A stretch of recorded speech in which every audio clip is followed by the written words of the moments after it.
So the most likely cause of recurrence is due to bad treatment, not incomplete treatment, due to the fact that not many people really realize what syringoma are like and the anatomy of syringoma. This is why, if you watch our videos, we actually talk about the anatomy of something first, and then we're actually telling you how to remove them and how to treat.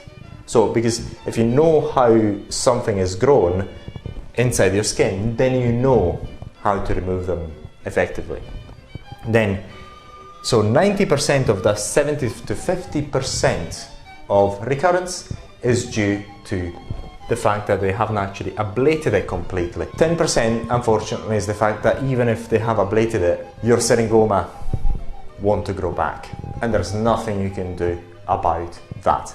Now, establishing whether it's due to the bad treatment or an incomplete treatment, or the fact that your syringoma is, there's not actually a way that you can actually tell for sure, but basically is, if you've done your treatment and 2 weeks after, as soon as the healing has actually stopped, as to say the area is healed completely, your syringoma are back, very likely what happens is that they didn't do the treatment really well in the first place.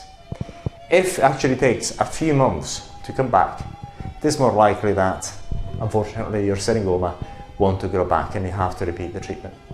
But there's good news about recurrence anyway.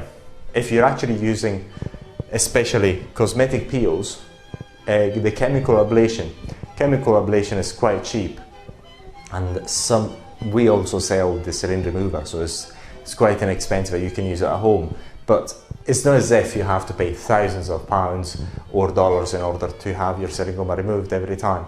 So if they come back, then you can treat them again by using different type of products, so it's not the end of the world.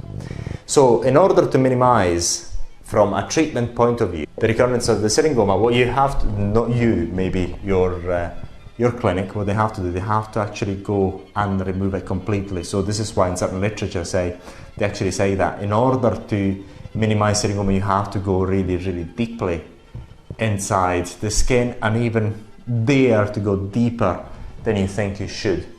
So this is why they say that, and this is why this treatment of actually going as deep as possible and trying to even go deeper than the syringoma itself is one of the most effective way to minimize syringoma recurrence. And unfortunately, if you have it removed by using lasers or electrical arcing by someone else, you have no control over the way they actually use the equipment on you. So you have to trust them that they really know what they're doing. So if you're unsure that they know, ask them whether they've watched this video or they've done the actual training about syringoma removal. We've got loads of training material on syringoma removal on our websites, and you can even pass on our links so for them to study. So that would be quite interesting. But in this video, so what we talked about is how to minimize recurrence, and you understood now that the vast majority of syringoma recurrence is due to an incomplete ablation, an incomplete burn of the syringoma. That is to say, for example, if they burnt up until here, then it will grow back and so on. And then 10% of that recurrence is due to the fact that syringoma want to be back on their own accord. So this is all. Should you want to have more information, syringoma removal and syringoma in general, go to syringomaremoval.com.